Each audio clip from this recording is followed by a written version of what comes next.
आइए बैठिए, जल्दी बैठिए। बोलिए, तकलीफ बताइए अपनी। जी सर, तकलीफ़ें तो बहुत सारी हैं। जल्दी बताइए, तो मेरे पास टाइम ज़्यादा नहीं है। पूरी शरीर में थकान सा रहता है, सिर में भारीपन है, जोड़ों में हमेशा थकावट सी, दर्द सा, कुछ खाने की इच्छा नहीं करती है, कंधों में, हाथों में हमेशा दर्द सा रहता है, पैरों में दर्द सा रहता है, आलस भरा रहता है शरीर में। जल्दी बताइए, आप परेशान मत करिए मुझे। आप अपनी समस्या नहीं, समस्या ही बता रहा हूँ डॉक्टर साहब। बताओ। पूरे शरीर में दुखन सी रहती है, कुछ काम करने का ही मन नहीं करता, टाइम से उठना नहीं होता, टाइम से सोना नहीं होता, यही सारी तकलीफ है डॉक्टर साहब। इसके अलावा कोई समस्या है आपको? नहीं, बस। तो आप मजाक करना है मतलब यहाँ पर, मतलब कि ऐसी कोई बीमारी है जो सिर से लेकर पाँव तक मतलब आपको दर्द ही दर्द होता रहता है आपको? नहीं सर, मैंने तो वही बताया जो मुझे तकलीफ रहती है। अरे तो सिर में दर्द होगा, पैर में दर्द होगा, पेट में दर्द होगा, ये थोड़ी कि मतलब कि पूरे सिर से लेकर पैर में दर्द हो रहा है आपको। सर अब मैं तो परेशान हूँ, इसलिए आपके पास आया हूँ सर। आप कुछ दवाएं लिखें तो। लोग फिर भी मैं आपको कुछ दवाई लिख देता हूँ।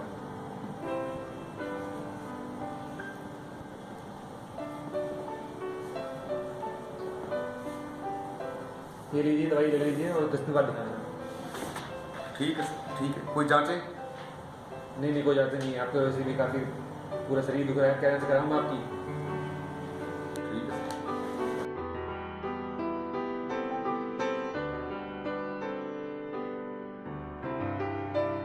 नमस्कार डॉक्टर साहब। नमस्कार जी। सर, ये क्या लिया है आप?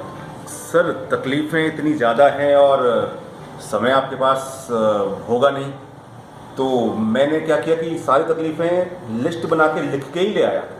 अब आप इनको पढ़ें और मुझे इस तकलीफ़ से राहत दिलाएं। ये काफ़ी अच्छा किया आपने, लिस्ट बना लाया।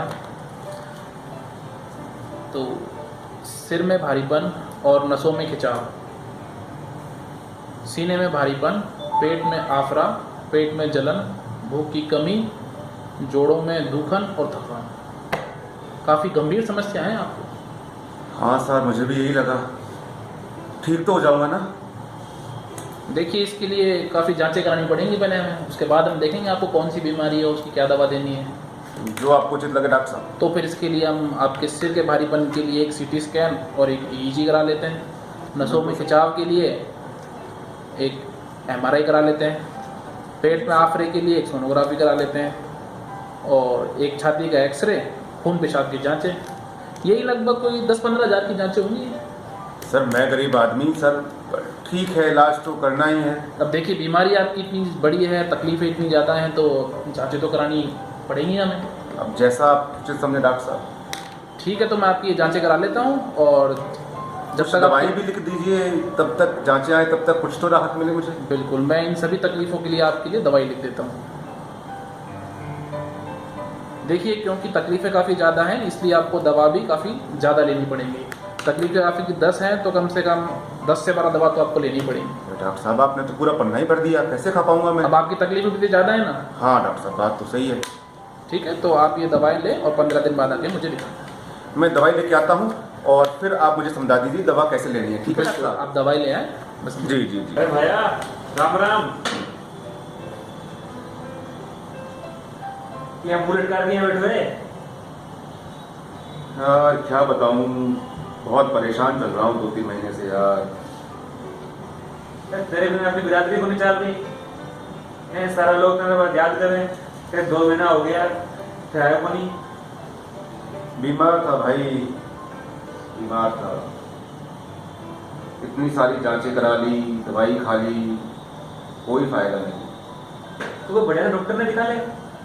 अरे शहर के बढ़िया डॉक्टरों को दिखाया था भाई। एक डॉक्टर को दिखाया तो कहता है कि शरीर में कुछ बीमारी नहीं है, दूसरे को बताया तो कहता है तुम्हारे अंग अंग में बीमारी है। 15-20 हज़ार की ये इतनी सारी जांचें लिख दी और इतनी सारी दवाएं लिख दी कि पेट ही खराब हो गया है। सब जांचें नॉर्मल, सब जांचें नॉर्मल, किसी में कुछ खराबी नहीं। मेरे ये समझ में नहीं आ रहा कि मेरे रोग क्या हुआ है। यार पहले इतना खुश मिजाज है ना, तू तो चिड़चिड़ा सा होने लगा है। क्या हुआ है तुझे ऐसा? यार यही तो मैं नहीं जान पा रहा हूँ।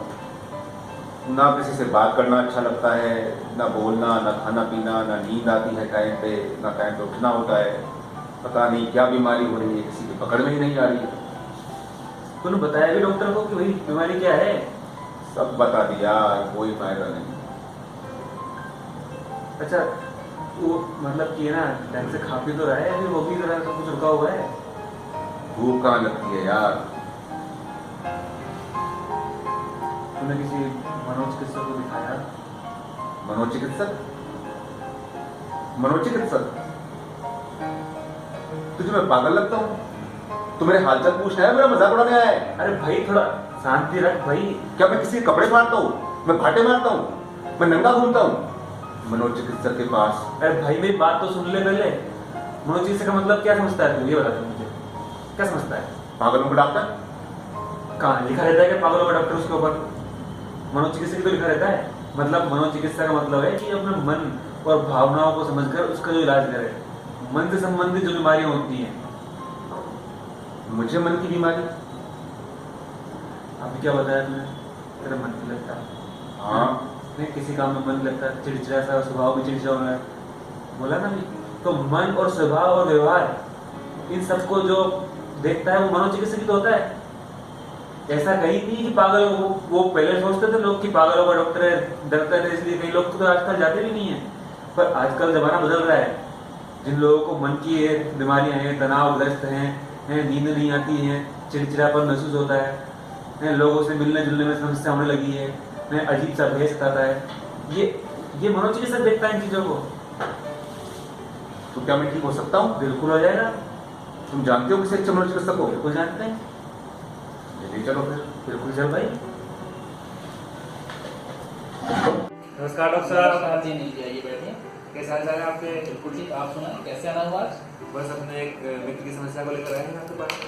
बताएं क्या तकलीफ है आपके मित्र को, बुलाएं आपके मित्र को। भाई साहब जरा आइए। ये हमारे मित्र हैं, डॉक्टर साहब। नमस्कार, बैठिए। देखो डॉक्टर साहब, समस्या कुछ ऐसी है कि 2-3 महीने पहले तक तो कुछ सही था। ऑफिस भी जाते थे, व्यायाम भी करते थे, लोगों से मिलना जुलना भी अच्छा चल रहा था। अभी कुछ दिनों से मैं देख रहा हूँ कि ये सब चीज़ें धीरे धीरे कम होने लगी हैं, मिलना जुलना कम हो गया है, ऑफिस से शिकायत आने लगी है, कभी ऑफिस जाते हैं कभी नहीं जाते हैं, घर में अकेले रहते हैं, स्वभाव भी चिड़चिड़ा हो गया। बाकी आप इससे कुछ नहीं। आप बताएं। देखिए, मुझे ऐसा लगता है कि इतनी थकान शरीर में रहती है कि कुछ काम करने की इच्छा ही नहीं करती।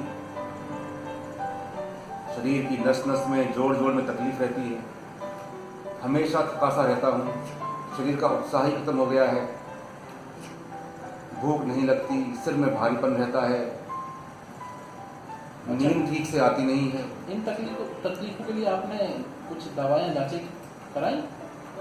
जी डॉक्टर साहब, ये मत पूछिए, सब जांचें करा के देख ली, इतनी दवाइयाँ खा ली कि खाते खाते पेट ही खराब हो गया है। किसी भी जांच में कुछ भी खराबी नहीं निकली, दवाएं भी बहुत खा ली, लेकिन समस्या खत्म होने का नाम ही नहीं लेती। मुझे तो ऐसा लगता है कि डॉक्टर पहचान ही नहीं पा रहे हैं कि मुझे आखिर हुआ क्या है। अब आपसे ही मुझे डॉक्टर साहब। अच्छा, एक चीज़ बताइए, इन दिनों आपकी नींद किस तरह से आती है? डॉक्टर साहब, नींद बहुत लेट आती है और एक बार नींद आ गई तो सुबह 3-4 बजे ही नींद खुल जाती है। उसके बाद करवटें बदलता रहता हूँ बस। और पिछले कुछ दिनों में आपका मन किस तरह का रहा है?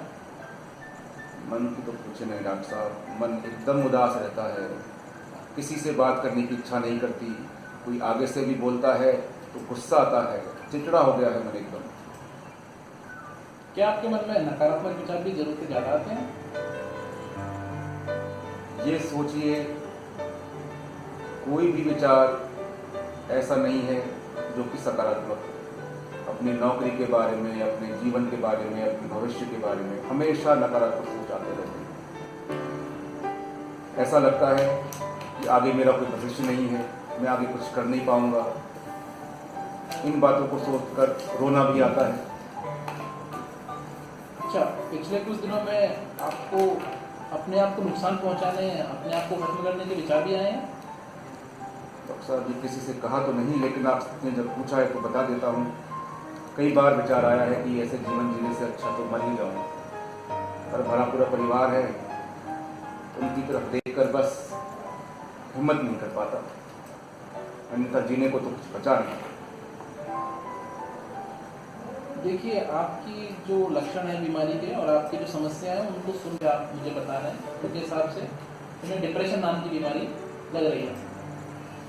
डॉक्टर साहब, डिप्रेशन नाम की बीमारी, लेकिन मुझे तो समस्याएं पूरे शरीर को लेकर है। देखिए, डिप्रेशन जो है वो माना कि दिमाग की बीमारी है, पर जैसा कि आपको पता है जैसे हमारा दिमाग पूरे शरीर को कंट्रोल करता है, उसी तरह जो अवसाद या डिप्रेशन की स्थिति है वो हमारे पूरे शरीर को अफेक्ट करती है। तो कहने का मतलब ये है कि मन की उदासी, नकारात्मक विचार, इन सब के साथ साथ जो मेरे शरीर में परेशानियां हैं, जैसे कि माथे में भारीपन, थकान, ये सब भी डिप्रेशन के ही लक्षण हैं। जी हाँ, आपने बिल्कुल ठीक पहचाना। ये आपकी जो सारी शारीरिक समस्या है ये डिप्रेशन का हिस्सा ही है। अच्छा, मैं तो सोच बैठा था कि मेरे शरीर जोड़ जोड़ में कोई अलग अलग बीमारियां हो गई हैं, और आप अब कह रहे हैं कि डिप्रेशन नाम की बीमारी से ही सारे लक्षण होते हैं। नहीं नहीं, देखिए आपको अलग अलग कोई बीमारी नहीं है। जैसा कि आपके मित्र ने बताया कि आपकी सारी जांचें कराई हैं, उन सब में कोई पॉजिटिव फाइंडिंग नहीं आई है, उनके अंदर कोई बीमारी पकड़ में नहीं आ रही है, और आपको केवल डिप्रेशन नाम की बीमारी है, जिसके कारण ही आपको अन्य लक्षण आ रहे हैं। क्या इस डिप्रेशन नाम की बीमारी का इलाज है डॉक्टर साहब? जी हाँ, बिल्कुल इस बीमारी का इलाज है। इसके लिए हम आपको कुछ दवाएं देंगे और इसके अलावा एक आपकी काउंसलिंग भी करेंगे, जिससे ये बीमारी आपकी बिल्कुल ठीक हो जाएगी। डॉक्टर साहब, दवाएं और काउंसलिंग के बाद क्या मैं पहले की तरह हो पाऊंगा? जी हाँ, बिल्कुल आप जैसे पहले थे बिल्कुल उसी तरह से आप रह पाएंगे। बस थोड़ा इलाज हमारा इसका थोड़ा सा लंबा चलेगा, लगभग 9 से 12 महीने तक आपको इसका इलाज देना पड़ेगा, और एक काउंसलिंग का जो हम शेड्यूल बना के देंगे वो आपको फॉलो करना पड़ेगा। अगर आप ये करते हैं तो आप बिल्कुल ठीक हो जाएंगे। क्या डॉक्टर साहब, इन बहुत सारे लक्षणों की बहुत सारी दवाएं भी होंगी? नहीं नहीं, बिल्कुल नहीं। देखिए, हम मुश्किल से 1 या 2 दवा आपको देंगे, जिससे आप बिल्कुल ठीक हो जाएंगे। सच कह रहे हैं डॉक्टर साहब? जी हाँ, बिल्कुल ठीक हो जाएंगे। डॉक्टर साहब, अगर मैं इस बीमारी से उबर पाया तो मैं आपका एहसान कभी नहीं भूल पाऊंगा। डॉक्टर साहब, आप बिल्कुल ठीक हो जाएंगे, बिल्कुल चिंता ना करें। धन्यवाद डॉक्टर साहब। भी आपकी बहुत आभार रहेगा। बिल्कुल नहीं, आप इनको लगातार दवा देना ही बिल्कुल ठीक हो। बिल्कुल।